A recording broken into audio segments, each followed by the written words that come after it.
Hello everyone. Sharad Institute of Technology Polytechnic Program of Electrical Engineering welcomes all students.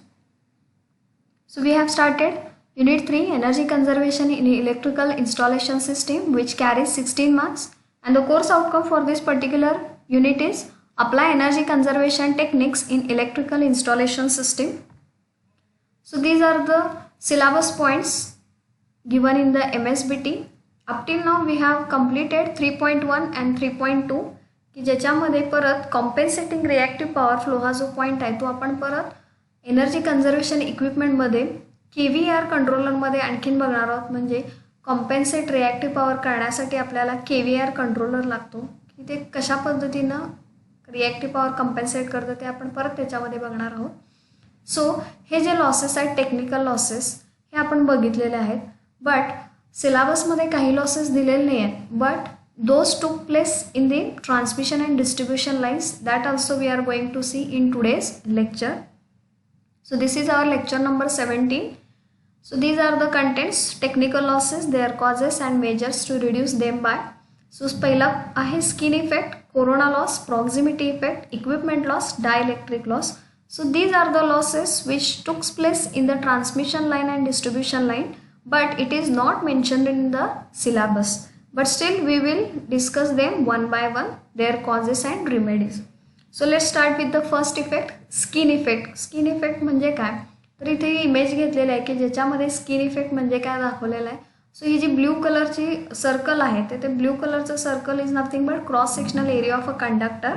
त्याच्यामध्ये हा सरफेसवर जे red कलरचे डॉट्स दाखवलेले आहेत ते रेड कलरचे डॉट्स म्हणजे काय, current flows over the surface of a conductor and core of wire carries little current. म्हणजे हा जो व्हॉल्यूम आहे त्या व्हॉल्यूममध्ये फार कमी करंट कॅरी केला जातो कंडक्टरमुळे. So this is nothing but the skin effect. So skin effect म्हणजे काय, the tendency of current flow through over the surface of a conductor not to the volume is known as a skin effect. म्हणजे काय, current जो आहे तो current सरफेसवर जास्त flow होतो आणि जो व्हॉल्यूम आहे तिथे फार कमी करंट फ्लो होतो. सो ह्या इफेक्टला काय म्हणतात, कोरोना इफेक्ट. सो आता स्किन इफेक्ट. सो स्किन इफेक्टमुळं काय होतं की हा जो एरिया आहे क्रॉस सेक्शनल एरिया तो पूर्णपणे युटिलाइज होत नाही. त्यामुळे हा जो एरिया आहे तो तसाच राहतो, कमी करंट कॅरी करतो. त्यामुळे इथला रेझिस्टन्स वाढतो आणि रेझिस्टन्स वाढला की रेझिस्टन्स रिलेटेड लॉसेस वाढतात. सो हे झालं स्किन इफेक्ट. सो कॉजेस काय आहेत स्किन इफेक्टचे, shape of the conductor that is solid conductor असेल तर हा स्किन इफेक्ट जास्त असतो. आणि AC supply system. So AC supply सिस्टीममध्ये स्किन इफेक्ट एक्झिस्ट होतो. सो आता याचे इफेक्ट काय, it reduces the effective cross sectional area of a conductor. म्हणजे इथं हा एवढा एरिया पूर्णपणे युटिलाइज होतच नाही. सो त्यामुळं काय होतं, it increases its effective resistance आणि रेझिस्टन्स इन्क्रीज झाला की लॉसेस काय होतात, इन्क्रीज होतात. So these are the bad impact of or effect of skin effect. आता रिमेडीज कसे करायचे. So either we can use bundled conductor or standard conductor. Bundled कंडक्टरची इथं डायग्राम दाखवले, हे बंडल्ड कंडक्टर आहेत आणि ज्याच्यामध्ये स्पेसर्स लावलेले. सो ट्रान्समिशन आणि डिस्ट्रीब्युशनसाठी आपण बंडल्ड कंडक्टर वापरू शकतो. नेक्स्ट स्टँडर्ड कंडक्टर वापरू शकतो. इथं इमेज दाखवले की ज्याच्यामध्ये स्टँडर्ड कंडक्टर आहेत आणि इथं काय सॉलिड कंडक्टर. सॉलिड कंडक्टरच्या ऐवजी आपण स्टँडर्ड कंडक्टर वापरू शकतो. Next use HVDC link. High voltage direct करंटनी जर आपण इलेक्ट्रिसिटी ट्रान्समिशन केली तर तिथं लॉसेस फार कमी येतात किंवा स्किन इफेक्ट होत नाही. बिकॉज स्किन इफेक्ट हा AC सप्लाय सिस्टीममध्ये जास्त प्रोनाऊन्स्ड असतो. आणि नेक्स्ट आपण हॉलो कंडक्टर किंवा पोकळ कंडक्टर आहे तर ते पोकळ कंडक्टरसुद्धा वापरू शकतो इलेक्ट्रिसिटी ट्रान्समिशन करण्यासाठी. So by using this we can reduce the skin effect. Now corona loss. Corona loss म्हणजे काय ते आपण बघूया. सो तो कोरोना लॉस म्हणजे काय, the corona effect will occur in high voltage system air surrounding a conductor that is electrically charge due to the high voltage. and the corona effect can also produce a violet glow, production of ozone gas around the conductor and radio interference and electrical power loss. So corona loss कुठे होतो, जे conductor high voltage carry करतात त्या कंडक्टरच्या सराउंडिंगची air जी आहे ती air electrically charge होते आणि ते इलेक्ट्रिकली चार्ज झाल्यामुळे त्या कंडक्टरच्या साईडला व्हायलेट ग्लो दिसतो, त्याला कोरोना डिस्चार्ज म्हणतात. आणि त्याच कंडक्टरच्या साईडला ओझोन गॅस प्रोड्यूस होतो आणि ह्याच्यामुळे काय होतं की रेडिओ इंटरफेरन्स किंवा कम्युनिकेशनच्या ज्या लाईन्स आहेत त्या लाईन्सला डिस्टर्बन्स होतो आणि तिथे इलेक्ट्रिकल पॉवर लॉस होतो. आता ह्याचे कॉजेस काय आहेत तर ॲटमॉस्फेरिक कंडिशन, म्हणजे ॲटमॉस्फेरिक क्लाउडी आहे, रेनी आहे का समर सीझन ड्राय ॲटमॉस्फिअर आहे, तर अशा ॲटमॉस्फिअर कंडिशनसुद्धा काय आहेत कोरोना लॉसला रिस्पॉन्सिबल आहेत. रेनी सीझनमध्ये कोरोना लॉस हा जास्त प्रोनाऊन्स असतो. Second, condition of a conductor, कंडक्टरचे जे एजेस आहेत, कडा ज्या आहेत त्या शार्प आहेत का राऊंडेड आहेत, प्लेन आहेत, स्मूथ आहेत, त्याच्यामुळं सुद्धा कोरोना लॉस डिपेंड असतो. स्पेसिंग बिटवीन द कंडक्टर, म्हणजे दोन कंडक्टरच्या मध्ये अंतर जास्त आहे कमी आहे त्याच्यामुळे सुद्धा काय होतं कंडक्टरचं जे कोरोना लॉस आहे तर तो कोरोना लॉसची इंटेन्सिटीसुद्धा डिपेंड राहते. सो इथे एक इमेज आहे की जी कोरोना लॉस डिस्क्राईब करते की ज्याच्यामध्ये व्हायलेट ग्लो दाखवलेला आहे कंडक्टरच्या साईडला. सो हे कंडक्टर आहे आणि कंडक्टरच्या साईडला व्हायलेट ग्लो दाखवला आहे, म्हणजेच इथं कोरोना लॉस किंवा कोरोना डिस्चार्ज झालेला आहे. सो आता हे आपण बघितलं कॉजेस. आणि इम्पॅक्ट काय, ऑब्वियसली इम्पॅक्ट हा रेडिओ इंटरफरन्सला डिस्टर्बन्स होतो आणि इलेक्ट्रिकल पॉवर लॉस ह्याच्यामुळे होतो. सो आता कोरोना लॉस रिड्यूस कसं करायचं ते आपण बघूया. So increase the conductor size, increase the distance between the conductors, use bundle conductors and use corona rings. So ह्या सगळ्या रेमेडीज वापरून आपण काय करू शकतो कोरोना लॉस कमी करू शकतो. सो याच्यामध्ये दाखवलेलं आहे की दोन्ही हाय व्होल्टेज कंडक्टर आहेत, पण एक कंडक्टरचं जे एज आहे त्याचं शार्प एज आहे आणि तिच्या साईडला हाय लिकेज दाखवलेला आहे अँड शार्प टिप असल्यामुळे कोरोना डिस्चार्ज हा तो जास्त दाखवलेला आहे. आणि दुसऱ्या केसमध्ये हाय व्होल्टेज कंडक्टरच आहे पण त्याचं जे एज आहे ते राऊंडेड टिप केलेलं आहे, म्हणजे इथं पिन पॉइंटेड टिप होतं, इथं राऊंडेड टिप केलं आहे त्यामुळे इथं लो लिकेज होतं आणि इथं लो कोरोना लॉस होतो. सो अशा टेक्निक्स वापरून सुद्धा आपण काय करू शकतो कोरोना लॉस कमी करू शकतो किंवा कोरोना रिंग्स कंडक्टरच्या साईडला वापरून आपण हा लॉस कमी करू शकतो.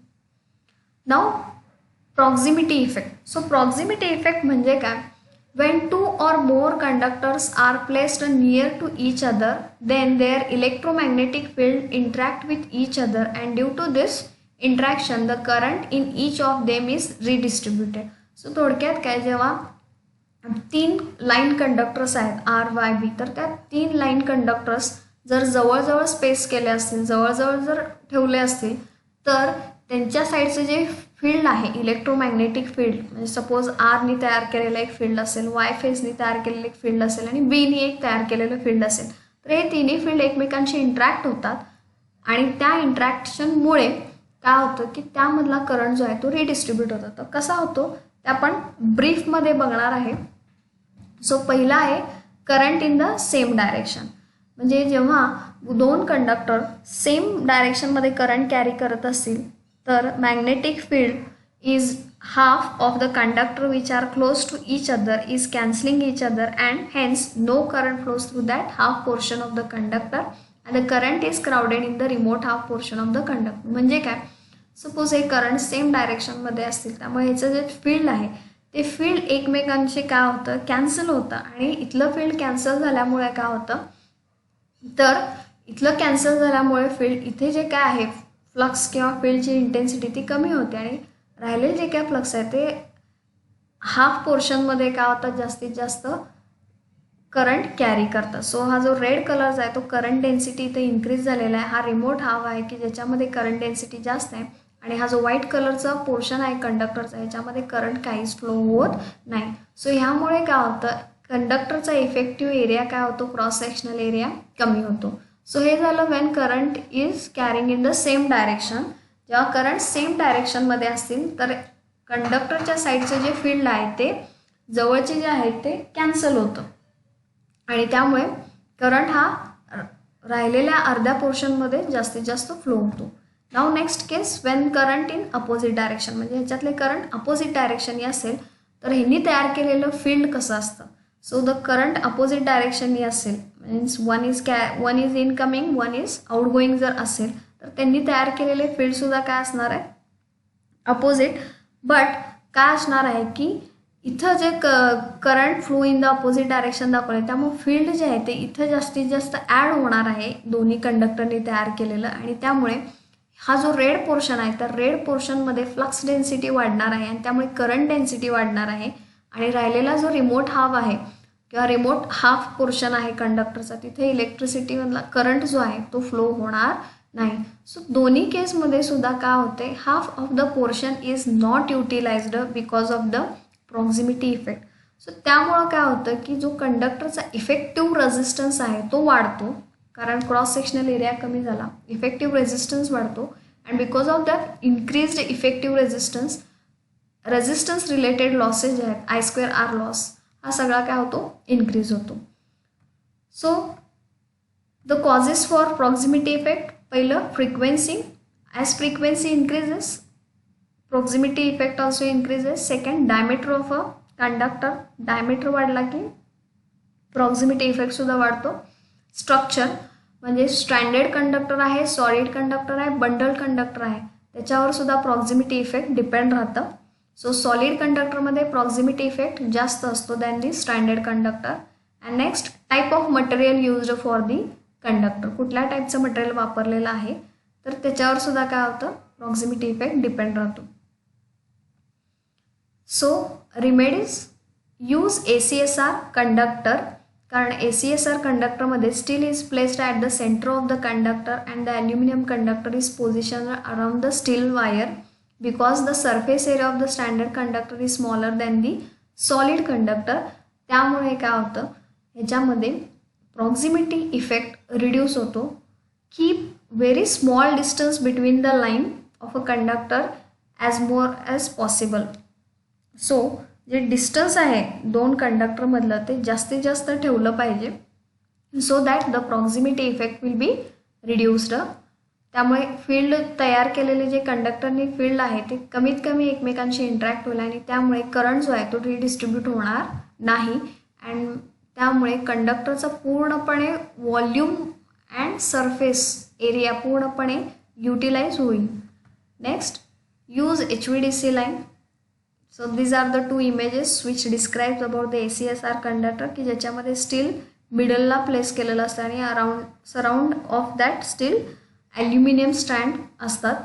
So by using this ACSR conductor or by using HVDC we can reduce the proximity effect. किंवा दोन कंडक्टरच्या मधलं जे डिस्टन्स आहे ते जास्तीत जास्त ठेवायला पाहिजे की जेणेकरून कोरोना लॉससुद्धा कमी होईल आणि प्रॉक्झिमिटी इफेक्टसुद्धा कमी होईल. Now equipment loss, transformer loss, main equipment loss आहे किंवा ट्रान्सफॉर्मर लॉस आपण फोकस करतो कारण transformer is very important device which is used to up and low the voltage level. त्यामुळे मेनली आपण ट्रान्सफॉर्मरवर फोकस करणार आहोत. सो ट्रान्सफॉर्मर लॉसमध्ये आपण बघणार आहोत कॉजेस. सो आपण हे ऑलरेडी बघितलं होतं सेकंड चॅप्टरमध्ये. सो कोर जे वापरलेलं असतं ते कोर ऑर्डिनरी ट्रान्सफॉर्मर असेल तर त्याची कोर थिक लॅमिनेशन्स असतात आणि सिलिकॉन स्टील वापरलेलं असतं कोरसाठी आणि ह्याच्यामुळं काय होतं, लॉसेस जास्त होतात. लॅमिनेशन जर थिक असतील तर एडी करंट लॉस वाढतो कारण एडी करंट लॉस थिकनेस जसं वाढेल तसं एडी करंट लॉससुद्धा इन्क्रीज होतो. Next, windings, more length and small cross sectional area असल्यामुळे आणि ॲल्युमिनियम मटेरियल जर वापरलं तर तिथं कॉपर लॉस इन्क्रीज होतो. Poor ventilation, improper loading on a transformer also causes equipment loss or the losses. Now remedies, आता हे जे कॉजेस आहेत ह्याच्यावरच जर वर्कआउट केलं आपण तर these causes can be converted into remedies. Means for core instead of using thick laminations we should use thin laminations. Instead of silicon steel we can use high quality material. Windings, more length and small cross sectional area of a conductor वापरलं आणि ॲल्युमिनियमच्या ऐवजी आपण copper वापरलं तर तिथे सुद्धा काय होतं, वाइंडिंग लॉस किंवा कॉपर लॉस कमी होतो. यूज ॲमॉर्फस ट्रान्सफॉर्मर म्हणजे जे कोर आहे त्या कोरसाठी जर आपण ॲमॉर्फस मटेरियल वापरलं तर लॉस, नो लोड लॉसेस काय होतात, फार कमी होतात किंवा कोर लॉस कमी होतात. Second, use dry type transformer की ज्याच्यामुळे डायइलेक्ट्रिक लॉस कमी होऊ शकतो. Next, use load sharing techniques की ज्याच्यामुळे प्रॉपर लोडिंग होईल प्रत्येक ट्रान्सफॉर्मरचं. Load transformer up to its rated capacity. Means rated capacity किंवा मॅक्झिमम कपॅसिटी केवढी आहे तिथंपर्यंत लोडिंग केलं तर तो ट्रान्सफॉर्मर मॅक्सिमम इफिशियन्सी रीच करेल आणि त्यामुळे लॉसेस काय होतील, कमी होतील. So these are the remedies for reducing the transformer loss. Now dielectric loss. So the dielectric loss causes काय आहेत? So first cause frequency and second is the poor quality material. So dielectric loss जो आहे, आता frequency आपण AC supply system वापरतोय. Instead of AC supply we can use HVDC for transmission of the power. आता remedies काय आहे, तर HVDC link वापरून आपण ट्रान्समिशनमधला लॉस कमी करू शकतो, dielectric loss. And remedies by using high quality material we can reduce the dielectric loss. So thank you for watching this video.